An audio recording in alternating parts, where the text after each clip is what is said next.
আজ সকাল 10:38:26 যে ভূমিকম্পটা হয়েছে, এই ভূমিকম্পটা আসলে আমরা ঢাকাবাসী আজকে সবাই কম বেশি এটা আমরা আসলে অনুভব করেছি এবং আমরা অনেকে ভূমিকম্পটা বেশ ভালোভাবে ফিল করে আতঙ্কগ্রস্ত হয়েছি। এর কারণ ছিল কি, যে আজকে ভূমিকম্পটা ঢাকা থেকে অনেক কাছে ঢাকা হয়েছে। ঢাকা থেকে আমরা যদি এই ভূমিকম্প পর্যবেক্ষণ গবেষণা কেন্দ্র, যে আমার অফিস, এখান থেকে 13 কিলোমিটার পূর্ব দিকে নরসিংদীর মাধবদীতে এই ছিল এই ভূমিকম্পটার উৎপত্তি স্থল। এবং এই ভূমিকম্পটা যাবৎকালে আমাদের যে বাংলাদেশে ভূমিকম্প হয়েছে ইদানিংকালে, এর মধ্যে সর্বোচ্চ মাত্রা ছিল। ভূমিকম্পটা 5.7 মাত্রার ভূমিকম্প হয়েছে। এটা একটা মাঝারি মানের ভূমিকম্প।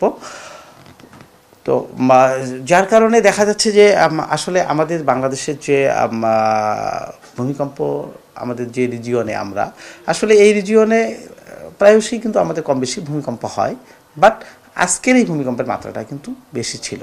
কারণ বাংলাদেশে আমরা আছি আসলে ইন্ডিয়ান প্লেটে, আমাদের উত্তরে আছে ইউরেশিয়ান প্লেট, আমাদের পূর্ব দিকে আছে মায়ানমার সাবপ্লেট, এছাড়া বাংলাদেশের উত্তরে আপনারা জানেন আছে ডাউকি ফল্ট, আমাদের এদিকে আছে সেগাইন ফল্ট, বাংলাদেশে মধুপুর ফল্ট।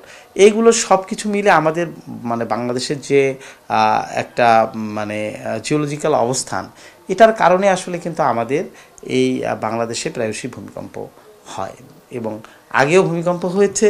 এবং আমরা যদি হিস্ট্রিতে যদি তাকাই, তাহলে বাংলাদেশ এবং বাংলাদেশের আশপাশে অনেক ভূমিকম্প হয়েছে। আর ভূমিকম্পের ক্ষেত্রে যেটা হয়, যে একটা ভূমিকম্প হলে এই ভূমিকম্পের একটা রিপিট টাইম থাকে, 100 বছর, 150 বছর, 200 বছর পরে এই ভূমিকম্পগুলো আবার ওই রিজিয়নে সাধারণত এই মাত্রায় ব্যাক করে। সেই হিসাবে যদি আমরা বিবেচনা করি, একটা লং টাইম আমাদের কিন্তু এই বাংলাদেশ এর আশপাশে বড় ভূমিকম্প কিন্তু হয় না। সো আমরা আসলে একটা ভূমিকম্প ঝুঁকিতে আছি। সেক্ষেত্রে কি ধরনের আপনারা সতর্কবার্তা দিচ্ছেন বা আসলে সতর্কবার্তা সেটা হলো কি, যে আসলে ভূমিকম্প হলে আমাদের ভূমিকম্পের ক্ষেত্রে যে জিনিসগুলো থাকে, যে ভূমিকম্প হওয়ার আগে কিছু করণীয় থাকে, ভূমিকম্প চলাকালীন সময় কিছু করণীয় থাকে, ভূমিকম্প পরবর্তী কিছু করণীয় থাকে। তো এর জন্য আমি আমার ব্যক্তিগতভাবে যেটা বলবো, যে আসলে ভূমিকম্পের সাথে সম্পৃক্ত আসলে আমাদের স্থাপনাগুলো, তো আমরা আসলে যে স্থাপনাগুলো করব, এই স্থাপনাগুলো অবশ্যই আমরা ভূমিকম্প সহনীয়ভাবে করব। গভর্নমেন্টের যে বিল্ডিং কোড আছে, সেই বিল্ডিং কোড মেনে আমরা যদি এই জিনিসগুলো করি, তাহলে অবশ্যই ভূমিকম্প এমন একটা প্রাকৃতিক দুর্যোগ, যেটাকে আমি এটাকে থামিয়ে রাখতে পারবো না, বা এটাকে আমি নিয়ন্ত্রণ করতে পারবো না। আমরা যেটা পারবো, যে আমরা যদি সঠিক প্রস্তুতি নেই, তাহলে অবশ্যই এই ভূমিকম্পের থেকে যে ক্ষয়ক্ষতি, সেটাকে আমরা কমিয়ে আনতে পারবো। কারণ আপনি দেখেন যে জাপানেও কিন্তু নিয়মিত ভূমিকম্প হয়, বাট তাদের কিন্তু ক্ষয়ক্ষতি হয় না। কারণ কি, তারা জানে যে তাদের এখানে ভূমিকম্প হয়, তাদের যে স্ট্রাকচার, তাদের যে অ্যাওয়ারনেস বা সব কিছু, তারা কিন্তু সেটাকে সেভাবে মাইন্ডে সেট করে নিয়েছে, যার কারণে তারা ভূমিকম্প হলেও কিন্তু এই ক্ষয়ক্ষতিগুলো হয় না। তা আমাদেরকেও আসলে ওই জায়গাটায় যেতে হবে।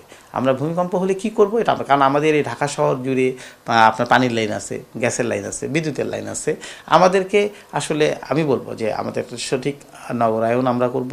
আমরা গভর্নমেন্টের যে নির্দেশনা আছে, সেই নির্দেশনাটাকে আমরা মেনে আমাদের বিল্ডিং স্ট্রাকচারগুলো করব।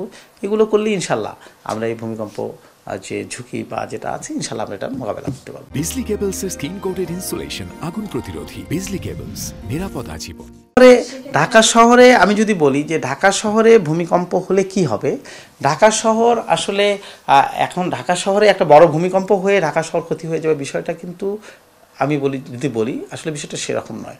আর আপনি যদি ঢাকা শহরের দিকে তাকান, তাহলে আপনি দেখতে পাবেন যে ঢাকা শহরের যে সিটি ফাংশন, আমাদের ঢাকা শহরে একটা ডেন্স পপুলেশন আছে। ঢাকা শহরটা ভার্টিক্যালি এক্সপান্ড হয়েছে। কিভাবে এক্সপান্ড হয়েছে? ঢাকা শহরের চতুর্দিকে আমরা জলাশয়গুলোকে ভরাট করে কিন্তু আমরা বিভিন্ন স্ট্রাকচার করেছি। তো ভূমিকম্পের সাথে সম্পৃক্ত কি আসলে সয়েল, কারণ ভূমিকম্প হলে তো ভূমির কম্পন হয়। তো এই ভূমির কম্পনটা নির্ভর করে কিসের উপর? সয়েলের উপর। তো এই সয়েল কন্ডিশনটা কিন্তু ভূমিকম্পের একটা ইম্পর্টেন্ট ফ্যাক্টর।